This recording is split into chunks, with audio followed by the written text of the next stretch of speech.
உடல் பொருள் ஆனந்தி. அத்தியாயம் 4. சீதாவுக்கு ஒன்றுமே புரியவில்லை. அந்த பின் இரவு வேளையிலே அந்த வீட்டு மாடி அறையிலே அவள் சற்றும் எதிர்பாராத ஒரு காட்சி அவளை எதிர்நோக்கி நின்றது. அறை கதவுக்கு பக்கத்தில் போலீஸ் இன்ஸ்பெக்டரும் 2 கான்ஸ்டபிள்களும் நின்றபடி இருந்தனர். ராமநாதன் சீதாவையும் இன்ஸ்பெக்டரையும் பார்த்தபடியாக நின்றான். இன்ஸ்பெக்டரின் வருகையை ராமநாதன் எதிர்பாராமல் இல்லையானால் போலீசார் வரும்போது சீதா அங்கு விழித்து கொண்டு இருப்பாள் என்று எதிர்பார்க்கவில்லை. எதிர்பார்த்து இருந்தால் அவன் சண்முக சுந்தரம் மருத்துவமனையிலிருந்து நேராக போலீஸ் ஸ்டேஷனுக்கு சென்று சரண் அடைந்திருப்பான். இந்த சங்கடமான விளக்கங்களுக்கு இடம் வைத்திருக்கவே மாட்டான். சீதா குழப்பத்துடன் ராமநாதனிடம் திரும்பி, என்ன அத்தான், போலீசார் வந்து இருக்கிறார்களே என்று கேட்டாள். ராமநாதன் ஒரு பெருமூச்சு விட்டு, ஆம், வந்து இருக்கிறார்கள் என்று சொல்லி மழுப்பினான். சீதாவின் மனதிலே சந்தேகம் எழுந்தது. ஒருவேளை திலீபன் ஆஸ்பத்திரியில் அடைபட்டு கிடப்பதை விரும்பாமல் தப்ப முயற்சி செய்திருப்பானோ? தப்ப முயலும் போது யாராவது தடுத்து இருப்பார்களோ? அப்போது ஆத்திரம் மிகுதியால் அவர்களுக்கு தீங்கு விளைவித்திருப்பானோ? இல்லை, கொலையை செய்திருப்பானோ என்றெல்லாம் நினைத்தாள். அந்த அறையிலே ஒரு விசித்திரமான நிசப்தம் நிலவியது. ராமநாதனால் ஒன்றுமே பேச முடியவில்லை. இன்ஸ்பெக்டரும் ஒன்றும் பேசவில்லை. சீதாவோ பேசவே பயந்து கொண்டு நின்றாள். ஏதாவது பேசினால் உண்மை வெளிவரும். அந்த உண்மை பயங்கரமானதாகத்தான் இருக்கும். தனக்கு வேதனை தரும் உண்மையாகத்தான் இருக்கும். அதை வீணாக தெரிந்து கொள்வானேன் என்று நினைத்தாள் சீதா. பயங்கரமான மௌனத்தை கலைத்தவர் இன்ஸ்பெக்டர் தான். அவர் ராமநாதனை பார்த்து, நீங்கள் தானே ராமநாதன் என்று கேள்வியை கேட்டார். ராமநாதன் ஆம் என்று சொல்லிவிட்ட இன்ஸ்பெக்டரை நோக்கி அடி எடுத்து வைத்தான். அதற்குள்ளாக சீதா, இன்ஸ்பெக்டர் சார், திலீபன் ஆஸ்பத்திரியில் யாருக்கும் தீங்கு செய்யவில்லையே, அவன் யாரையும் கொன்றுவிடவில்லையே என்று கேட்டாள். இன்ஸ்பெக்டர் ஏளன புன்னகை செய்தபடியாக, திலீபன் யாரையும் கொல்லவில்லை, திலீபன் தான் சுடப்பட்டான் என்று கூறினார். திலீபன் சுடப்பட்டான் என்று கேள்விப்பட்டதும் சீதாவுக்கு நிலை கொள்ளவே இல்லை. கால்கள் நழுவுவது போலவும் தான் ஓர் இருண்ட கிணற்றிலே தொடர்ந்து விழுந்து கொண்டே இருப்பது போலவும் தோன்றியது. கண்ணீரோடும் கவலையோடும் இடையிடையே ஊசலாடும் நம்பிக்கையோடும் இதுநாள் வரையிலும் வாழ்ந்து வந்தாள். திலீபன் மாறுவான், அவன் மாறி ஒரு நாள் வீடு திரும்புவான், அப்போது அவனை அடைந்து வாழ்வோம் என்று நம்பியிருந்தாள். அந்த நம்பிக்கை மண்ணாகி விட்டது என்ற நினைப்பு எழவும் உணர்வற்று தரையிலே சாய போனாள். அவளை அப்படியே தாங்கி பிடித்தான் ராமநாதன். அத்தான், அத்தான் என்று அவன் தோள்களிலே சாய்ந்து அழுதாள் சீதா. இன்ஸ்பெக்டர் இனியும் தாமதம் செய்வது நன்மைக்கு பொருந்தாது என்ற உணர்வோடு ராமநாதனை நெருங்கினார். மிஸ்டர் ராமநாதன், டாக்டர் சண்முக சுந்தரம் ஸ்டேஷனுக்கு ஃபோன் செய்திருந்தார். திலீபனை சுட்ட குற்றத்துக்காக உங்களை கைது செய்கிறேன் என்ற வார்த்தைகளை கூறினார். சீதாவுக்கு இன்ஸ்பெக்டரின் அந்த வார்த்தைகள் பெரிய அதிர்ச்சியை தந்தன. சிறு குழந்தை முதலாக ராமநாதனை அறிந்தவள் சீதா. சிறு புழுவை கூட நசுக்க தயங்குபவன் ராமநாதன். அவன் இயற்கையே தவறுகளுக்கும் குற்றங்களுக்கும் அப்பாற்பட்டது. பொறுமையின் வடிவமான ராமநாதனா கொலைக்கு துணிவான்? திலீபன் ராமநாதனை சுட்டான் என்றால் அவளால் நம்ப முடியுமானால் இது நம்ப முடியாததாக இருக்கிறதே என்று நினைத்தாள். இது உண்மையா என்ற கேள்விக்குறியோடு ராமநாதனை நோக்கினாள். ராமநாதன் வாய் திறந்து ஆம் என்று பதில் சொல்லவில்லையானால் இன்ஸ்பெக்டர் சொல்வது உண்மை என்ற அர்த்தம் விளங்கும்படி தலையசைத்தான். சீதாவின் பலகீனம் மறைந்தது. அவள் உள்ளத்திலே வெறுப்பும் ஆத்திரமும் பொங்கி எழுந்து அவளுக்கு வலிமையை கொடுத்தன. அத்தான், நீங்கள் ஒரு வேஷக்காரர், பொறாமைக்காரர், பசும் தோல் போத்திய புலி என்ற வசை மொழிகள் அடுக்கிக் கொண்டே போனாள். வசை வார்த்தைகளால் மட்டும் அவள் சினம் அடங்குவதாக இல்லை. ராமநாதன் மீது பாய்ந்து அவன் முகத்தை பிராண்டினாள். பிறகு தரையிலே விழுந்து விக்கி விக்கி அழுதாள். போலீஸ் இன்ஸ்பெக்டர் ராமநாதனை வெளியில் இழுத்துச் சென்றார். சீதா தன்னுடைய ஆத்திரத்திலும் மன குழப்பத்திலும் இன்ஸ்பெக்டரிடம் ஒரு முக்கியமான கேள்வியை கேட்க மறந்து போனாள். சுடப்பட்ட திலீபன் இறந்து விட்டானா, இன்னும் உயிரோடு ஊசலாடி கொண்டு இருக்கிறானா, அவன் இப்போது எங்கே இருக்கிறான் என்ற கேள்விகளை எல்லாம் கேட்கவே மறந்து போய்விட்டாள். டாக்டர் சண்முக சுந்தரத்தின் மருத்துவமனையில் டாக்டரின் மனம் பெரிய குழப்பத்தில் ஆழ்ந்து இருந்தது. திலீபனின் அருகிலே அவர் உட்கார்ந்திருந்தார். திலீபனின் உடலிலிருந்து சேதமாகி இருக்கும் இரத்தத்தின் அளவை பார்க்கும்போது திலீபனின் உயிர் உடனே போயிருக்க வேண்டுமானால் அவன் இன்னமும் சாகவில்லை.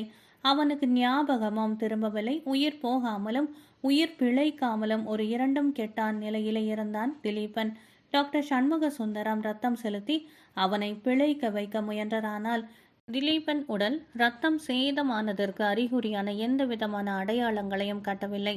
திலீபன் ஒரு தூங்கும் மனிதன் போல நிம்மதியாக கிடந்தான். இது வைத்திய சாஸ்திரத்துக்கே ஒரு புதுமையாக இருந்ததானால் திலீபன் பற்றிய விஷயம் இதுதான் ஆச்சரியமாக இல்லை. டாக்டர் சண்முக சுந்தரம் அந்த அறைக்கு சரியான பாதுகாவல் அமைத்துவிட்டு வெளியேறினார். இது விஷயமாக மற்ற டாக்டர்களோடு கலந்து பேசலாமா என்று நினைத்தார். ஆனால் அவர்கள் உமக்கு வயதாகிவிட்டது, மூளை பழுதாகிவிட்டது என்று கேலி செய்தால் என்ன செய்வது என்ற பயமும் உடனடியாக மனதில் எழுந்தது. சிக்கலான பிரச்சனைகளை சமாளிப்பதற்கு அவற்றை மறப்பதே வழி என்ற முடிவுக்கு வந்தார் டாக்டர். பொழுது விடிந்தது. தினசரிகள் திலீபன் சுடப்பட்ட விஷயத்தையும் அதற்கு காரணம் காதல் போராட்டம்தான் என்பதையும் சுவையாக பல பத்திகள் வரைந்து இருந்தன.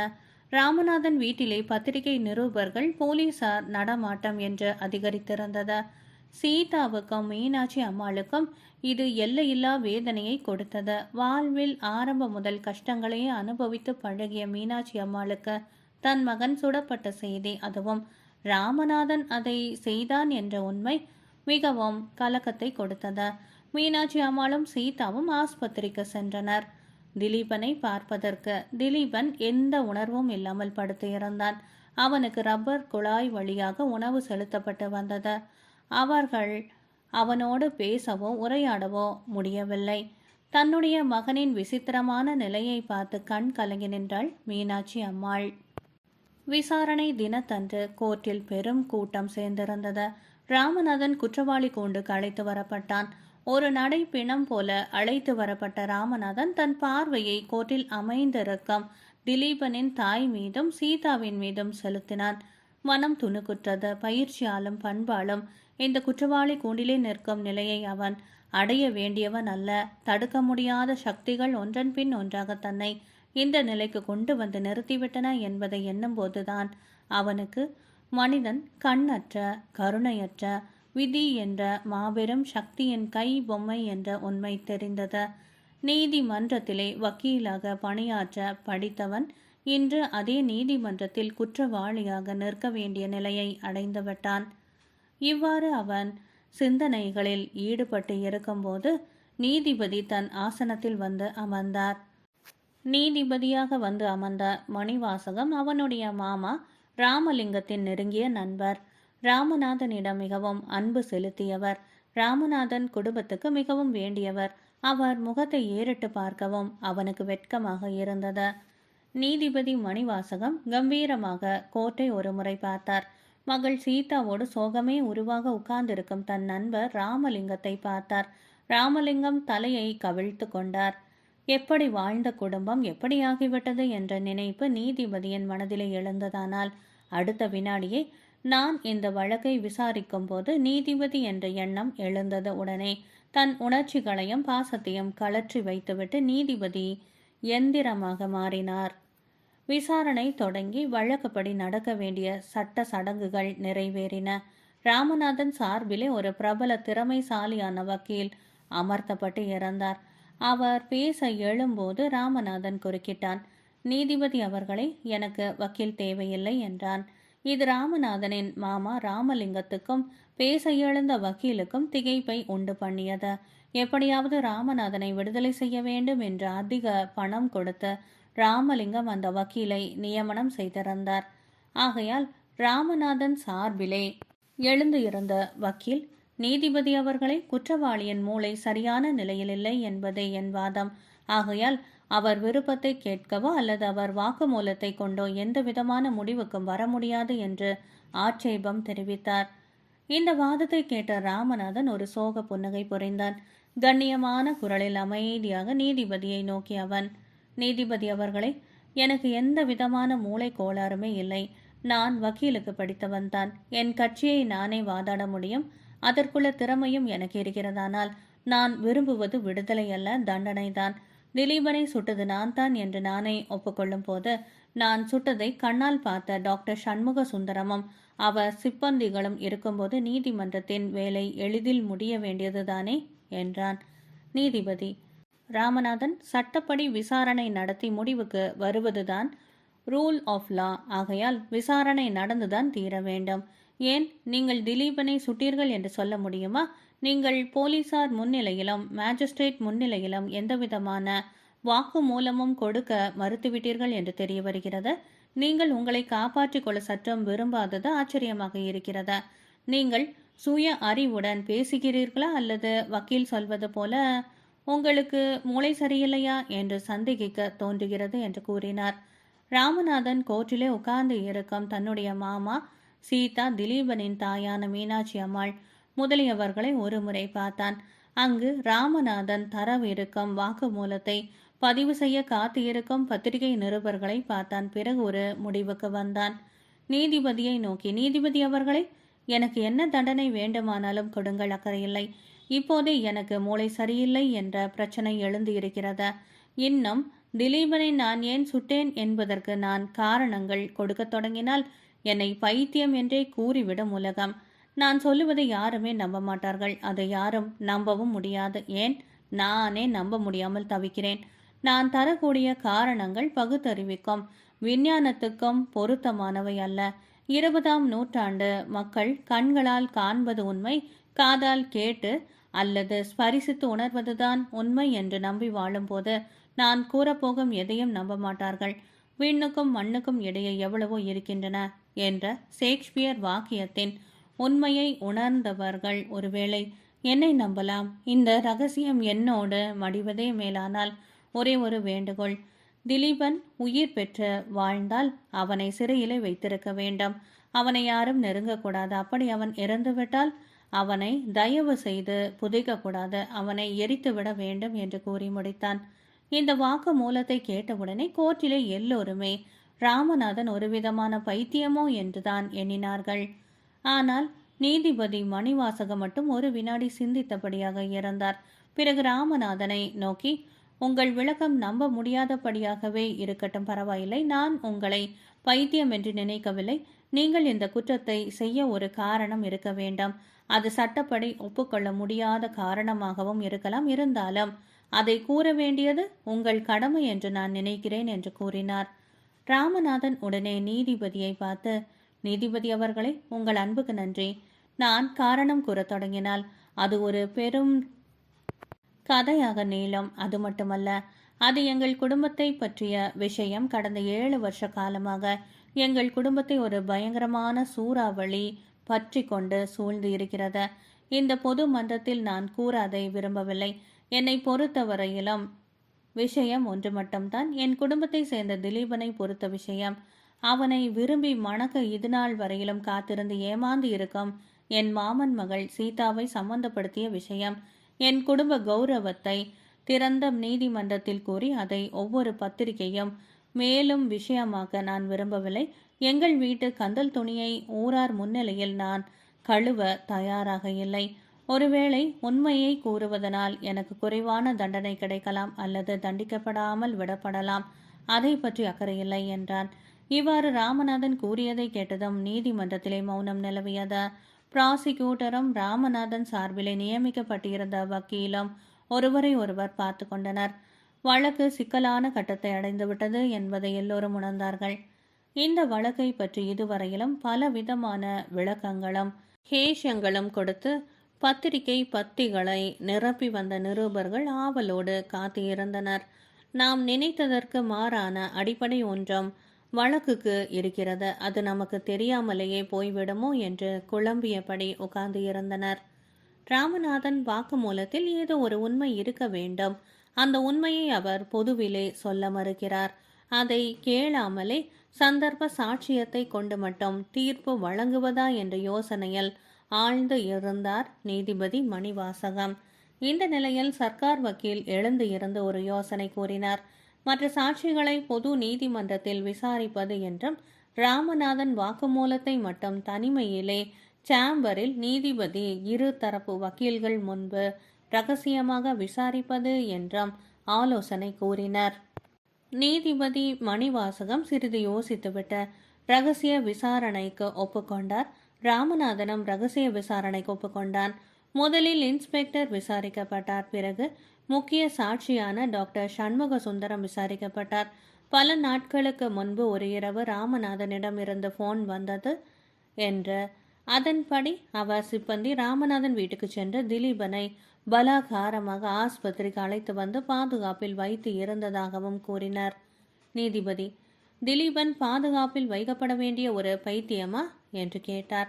சண்முக சுந்தரம் பதில் சொல்ல முடியாமல் விழித்தார். திலீபனை ஒரு பைத்தியம் என்று சொல்ல முடியவில்லை, அவனை சாதாரண மனிதன் என்றும் சொல்ல முடியவில்லை என்றார். நீதிபதி உடனே: ஒரு நபர் சாதாரண மனிதர் அல்ல என்றால் அவரை உடனே பாதுகாப்பில் வைக்க வேண்டும் என்பதுதான் உமது முடிவா? உமது நோக்கப்படி பார்த்தால் நாகரிகம் வளர்ந்த பல நல்லவர்கள், பல மேதைகள் அசாதாரணமான மனிதர்கள்தான். அவர்களையெல்லாம் பாதுகாப்பிலே பூட்டி வைக்க வேண்டும் என்றா சொல்லுகிறீர்கள் என்று கேட்டார். டாக்டர்: அப்படியல்ல கோட்டார் அவர்களே. ராமநாதன் திலீபனின் மூளை சரியில்லை என்று சொன்னார். ராமநாதன் கண்ணியமானவர், அவர் கூறுவதை நம்பத்தானே வேண்டும் என்றார். நீதிபதி குறுக்கிட்டு: ஆனால் உங்கள் அபிப்பிராயப்படி திலீபன் ஒரு பைத்தியம் அல்ல, அப்படித்தானே என்று கேட்டார். சண்முக சுந்தரம் ஒப்புக்கொண்டார். பிறகு சர்க்கார் தரப்பு வக்கீல் டாக்டரிடம் பல கேள்விகள் கேட்டார்.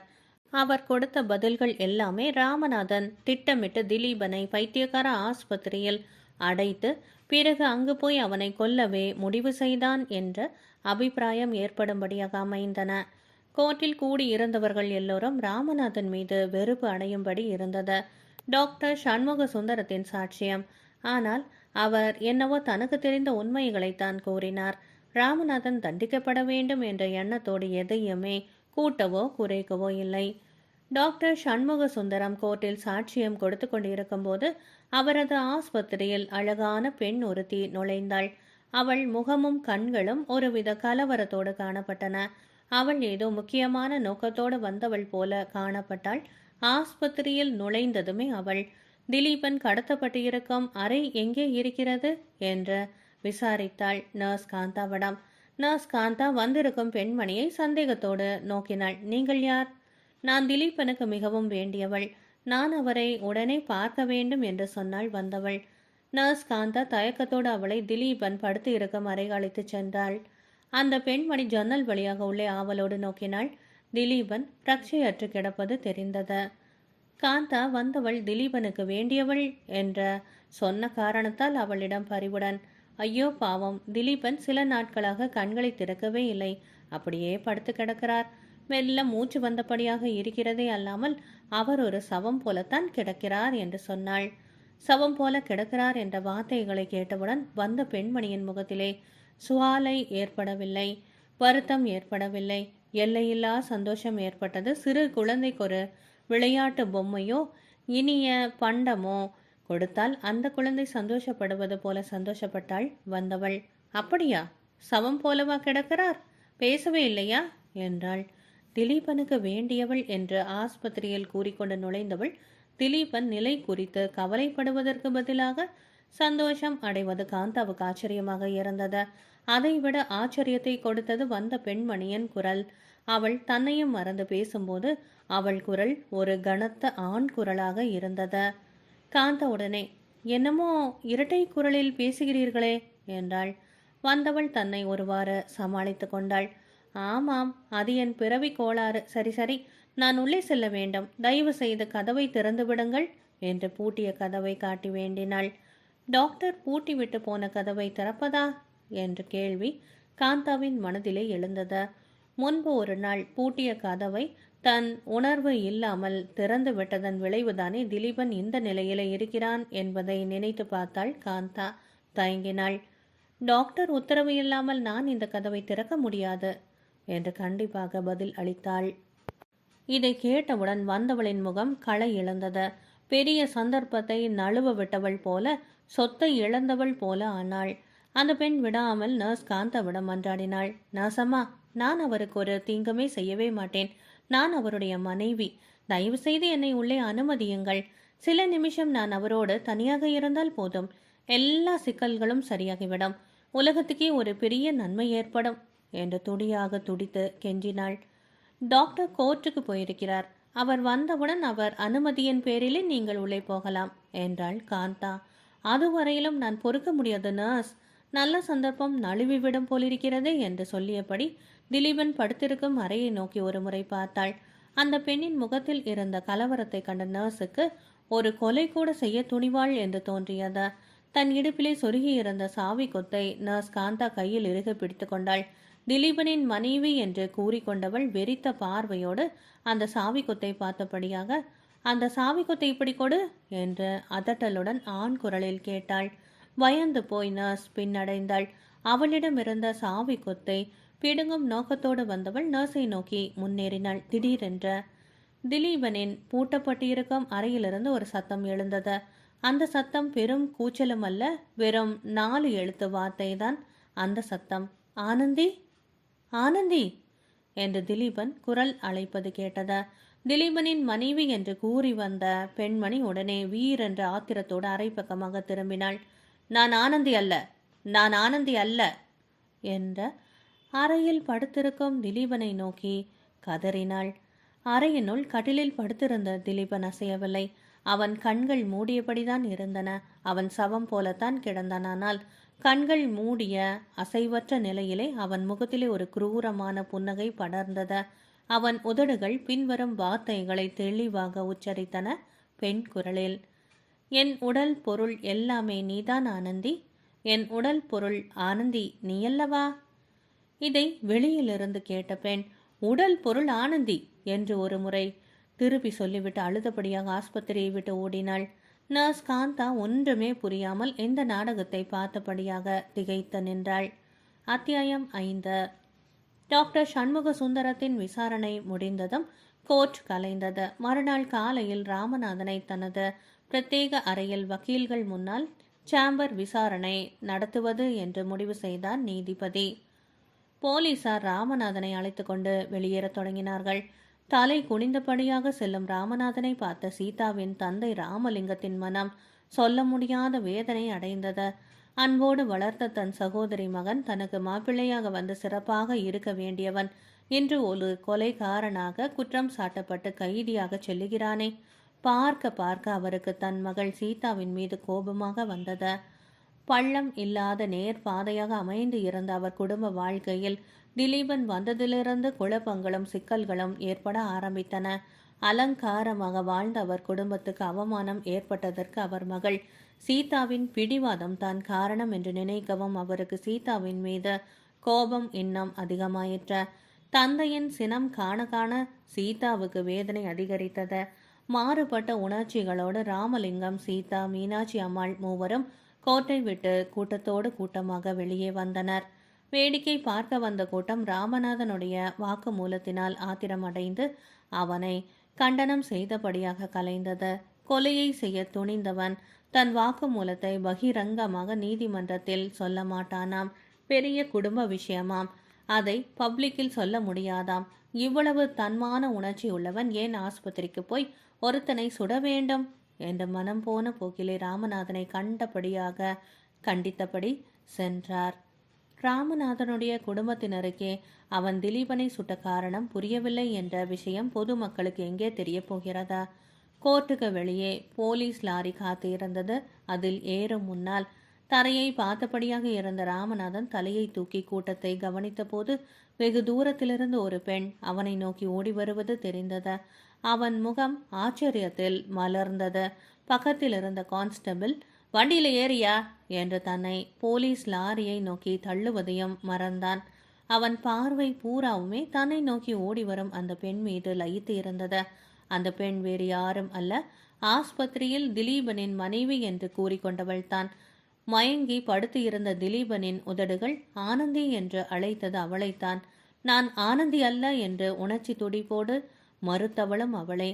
அந்த பெண் ஏதோ ஒரு சங்கற்பத்தோடு ராமநாதனை நோக்கி விரைந்து வந்தாள். ஆனால் ஜனக்கூட்டம் போலீஸ் லாரியை சூழ்ந்து கொண்டு வழிமறித்தது. நேற்று வரையிலும் செல்வந்தனாகவும் பண்புள்ளவனாகவும் படித்தவனாகவும் கருதப்பட்ட இதே ராமநாதனை மக்கள் கூட்டம் சூழ்ந்து கொள்ளவில்லையானால் என்று அவன் ஒரு செய்தியாகிவிட்டான்.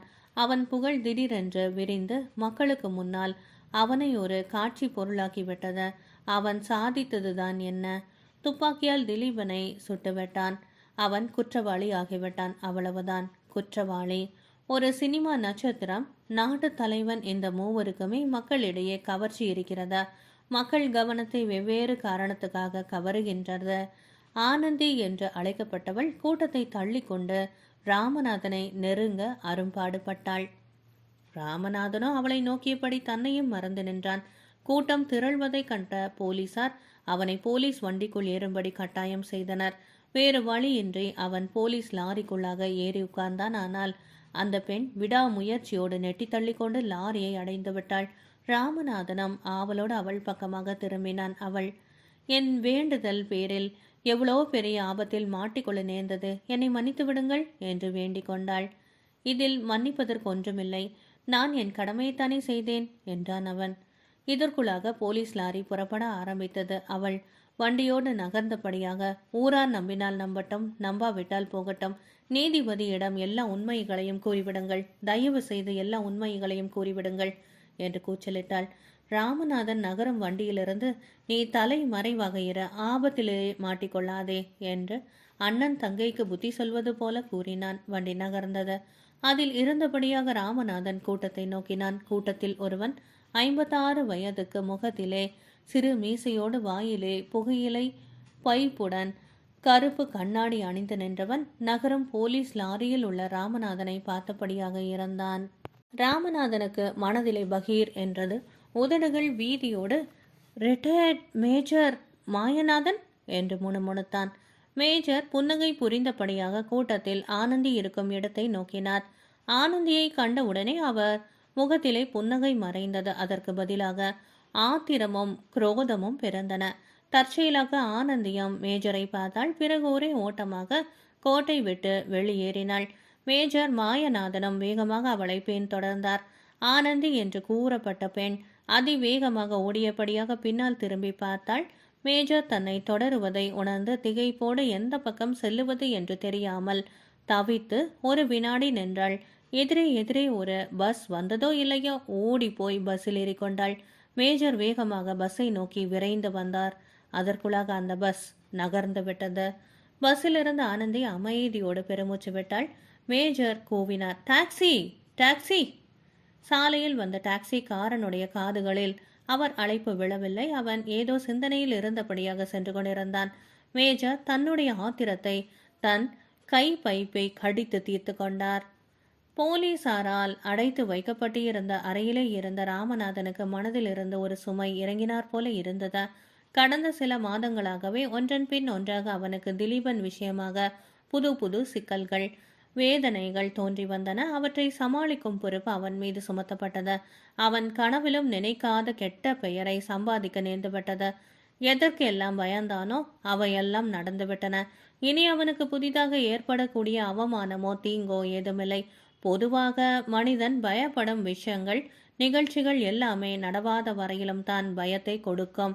நிகழ்ந்துவிட்டால் பயம் மறைந்து விடுகிறது. துணிவும் நிம்மதியும் தான் மிஞ்சுகின்றன.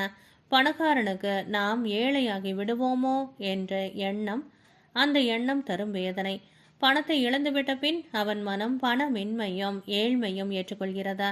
சாவை பற்றிய பயமும் அவ்வாறே. சாவு வந்த பின் எந்த வேதனையும் இருக்க போவதில்லை. இந்த உண்மையைத்தான் 2500 வருஷங்களுக்கு முன் வாழ்ந்த சாக்ரட்டிஸ் மிக அழகான முறையிலே சொன்னார். சாவை கண்டு பயப்படுவதில் அர்த்தமே இல்லை. ஏனென்றால் நாம் இருக்கும்போது மரணம் இருப்பது இல்லை, மரணம் சம்பவித்த பின் நாம் இருப்பது இல்லை. எதற்காக ஒருவன் பயப்பட வேண்டும் என்றார். ராமநாதன் நிலையும் கூட அதேதான். அவன் பயந்தவையெல்லாம் நிகழ்ந்து விட்டன. எல்லாம் துறந்தவனின் ஒரு நிம்மதி அவனை இப்போது வந்து அடைந்தது. ஓலமிடும் எண்ணங்கள் ஒடுங்கி ஆசைகளின் சாம்பலின் மீது ராமநாதன் உள்ளம் எத்தென்று படுத்தது. கோர்ட்டுக்கு வெளியே அவன் சந்தித்த பெண்களிடமிருந்து திலீபன் பற்றிய உண்மையை சொல்ல அனுமதி கிடைத்துவிட்டது. அந்த ஆனந்தி மேஜர் மாயநாதனிடமிருந்து எப்படி தப்பி தனியாக கோர்ட் வரையிலும் வந்தாள் என்பதை நினைக்க நினைக்க ராமநாதனுடைய ஆச்சரியம் அதிகமாயிற்று. எத்தனை நாள் தான் மாயநாதனிடமிருந்து தப்ப முடியும் என்று யோசித்தான். அப்படியே சிந்தித்தபடியாக உள்ளமும் உடலும் ஒருங்கே அயர்ந்து போய் தூக்கத்தில் ஆழ்ந்தான். கடந்த பல மாதங்களில் அவன் நிம்மதியாக தூங்கியது என்றுதான் மறுநாள் பொழுது விடிந்ததும் புது மனிதனாக எழுந்தான். அவனுக்கு இப்போது கலக்கமில்லை, குழப்பமில்லை, பயமில்லை. தெய்வம் விட்ட வழி என்ற முடிவுக்கு வந்துவிட்டான். நான் ஒன்றுமே செய்வது இல்லை, எனையாளும் ஈசன் செயல் என்று வாழ்பவர்கள் எல்லையில்லா ஆனந்தத்தை அடைவார்கள் என்ற பழைய ஊறிப்போன கருத்தின் உண்மையை அனுபவபூர்வமாக உணர்ந்தான் ராமநாதன். அன்று அவன் நிறைவேற்ற வேண்டியது சிறு கடமைதான். அதாவது அவன் வாழ்விலே நிகழ்ந்தது, அவனுக்கு தெரிந்தவை, புரிந்தவை, இவைகளை கூட்டாமல் குறைக்காமல் உள்ளது உள்ளபடியாக நீதிபதியிடம் கூறிவிடுவது என்று நினைத்தான். இனிமேல் நடப்பது நடக்கட்டும் என்ற துணிவோடு கோர்ட்டுக்கு போக தயாரானான். அப்போது அவனுக்கு அவன் இதுவரையிலும் மறந்து போன ஒன்று ஞாபகத்துக்கு வந்தது.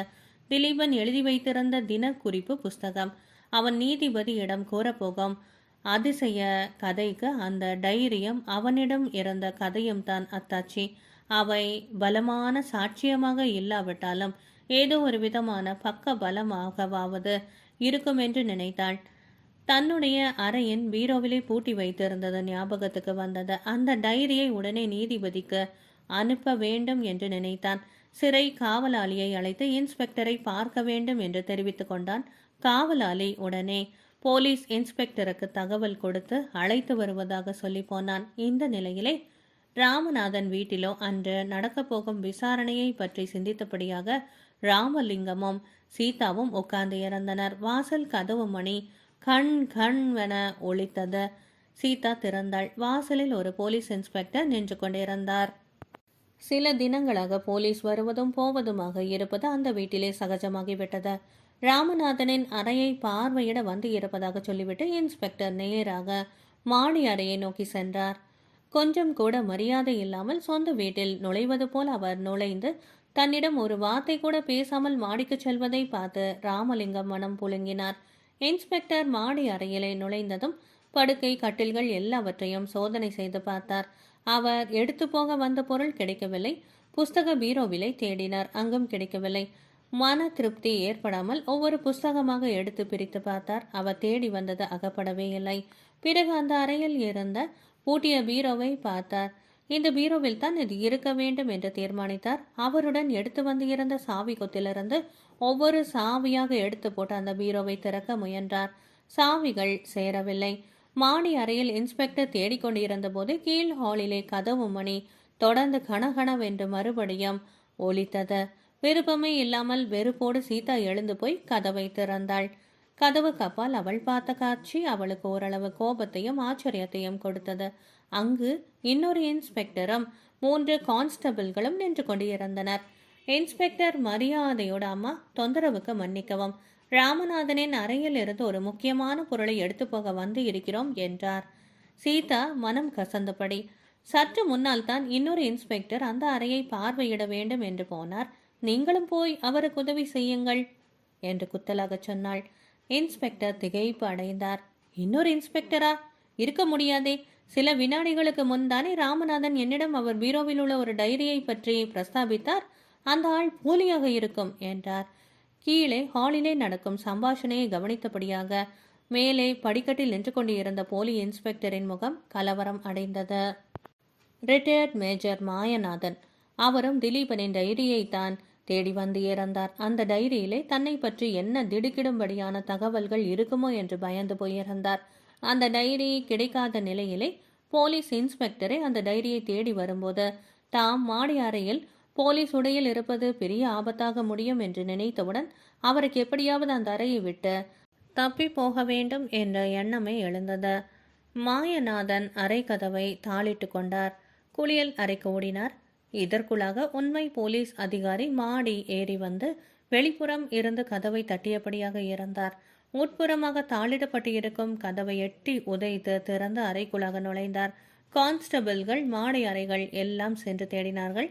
மாடியில் எங்குமே யாரும் மறைந்திருக்கவில்லை. குளியல் அறை கதவு விரிய திறந்து கிடந்தது. அதன் வழியாக வேறு ஒரு படிக்கட்டு தெருவை நோக்கி இறங்கியது. அந்த வழியாகத்தான் வேஷதாரி சென்று இருக்க வேண்டும் என்று நிர்ணயம் செய்தார் அசல் இன்ஸ்பெக்டர். தன்னுடன் வந்த ஒரு கான்ஸ்டபிளை மட்டும் போலி இன்ஸ்பெக்டரை தேடி போக அனுப்பி வைத்துவிட்டு மறுபடியுமாக பீரோ இருக்கும் அறைக்குள்ளாக வந்தார். நீதிபதி, அவருடைய பெஞ்ச் கிளார்க், இருதரப்பு வக்கீல்கள், நீதிபதி மணிவாசகம் பிள்ளையின் சேம்பரில் கூடியிருந்தார்கள். ராமநாதன் போலீசாரால் அழைத்து வரப்பட்டான். திலீபனுடைய டைரியை நீதிபதியின் முன்னால் பதிவு செய்தார்கள். இன்ஸ்பெக்டர் ராமநாதனிடமிருந்த கடிதத்தையும் பதிவு செய்தனர். இருதரப்பு வக்கீல்களும் அந்த டைரி கடிதம் இரண்டையும் சாட்சியமாக எடுத்துக்கொள்ள மறுப்பு தெரிவிக்கவில்லை. சில வினாடிகளுக்கு அந்த சேம்பரில் அமைதி நிலவியது. பிறகு நீதிபதி அவர்கள், மிஸ்டர் ராமநாதன், நீங்கள் கூற வேண்டியதை எல்லாம் சொல்லலாம் என்றார். ராமநாதன் லேசாக சிரித்தபடியாக ஆரம்பித்தான். நான் கூறப்போவது ஒரு பெரிய கதை. அதில் அடங்கிய சில விஷயங்கள் நான் நேரில் பாராதவை. திலீபன் டைரியில் இருந்து மட்டும் தெரிந்து கொண்டவை. சில நிகழ்ச்சிகள் நானே நேரில் பங்கெடுத்து கொண்டவை. நான் கூறப்போவது எல்லாமே கேஸுக்கு பொருந்தும் என்று சொல்ல முடியாது. கொங்கண நாயனார் அருளி செய்த மாலை கும்பியின் வரிகளைப் போல, உற்றது சொன்னால் அற்றது பொருந்தும், அற்றது பொருந்தும் மற்றது சொன்னால் என்ற நிலையிலே இருக்கிறது என் விஷயம். ஆகையால் நான் எல்லாவற்றையும் கூறப்போகிறேன். உங்களைப் போல நானும் பகுத்தறிவுள்ளவன்தான். விஞ்ஞான அடிப்படையில் படித்து வளர்ந்தவன்தான். சரியாக நிரூபிக்கப்படாத தத்துவங்கள், கருத்துக்களை ஒப்புக்கொள்ள தயங்குகின்றவன் தான். மாய மந்திரம், தந்திரம் இவற்றை அறிவிலிகள், அயோக்கியர்களின் பிழைக்கும் வழி என்று நினைத்து வந்தவன்தான். அமெரிக்க ஐரோப்பிய நாகரிகத்தின் போஷணையில் வந்த கருத்துக்களை நம்பி வந்தவன். ஆனால் என் வாழ்வில் நடந்த அதிசயங்களை, திலீபனுக்கு நேர்ந்த அனுபவங்களை நினைக்கும் போது விஞ்ஞானம் கற்றது கைமண் அளவுதான் என்று தோன்றுகிறது. நாம் மூட நம்பிக்கை, பாட்டி கதை என்றெல்லாம் ஒதுக்கி தள்ளும்படியான விஷயங்களிலே அடங்கியிருக்கும் உண்மை கடல் அளவு தெளிவாகிறது. கதை கூறுவது நானாக இருந்தாலும் கூறப்போவது என்னவோ என்னுடைய சரித்திரம் அல்ல, அது திலீபனுடைய சரித்திரமே. திலீபனை சுற்றி நிகழ்ந்த நாடகத்தில் நான் ஒரு உபபாத்திரம்தான். நான் கூறுவது எல்லாம் பிதட்டல் அல்ல, சித்த சுவாதீனம் இல்லாதவன் மனதில் எழுந்து வெறும் கனவுகள் அல்ல, எல்லாமே உண்மை. அதை டைரியும் இந்த கடிதமும் நிரூபணம் செய்யும் என்று கூறிவிட்டு நின்றான். நீதிபதி, எதுவாக இருந்தாலும் சரி, எவ்வளவு நேரமானாலும் சரி, உள்ளதை உள்ளபடி சொல்லுங்கள். நீங்கள் சொல்லுவதில் எதை ஏற்றுக்கொள்வது, எதை நிராகரிப்பது என்பது எங்கள் பொறுப்பு என்றார்.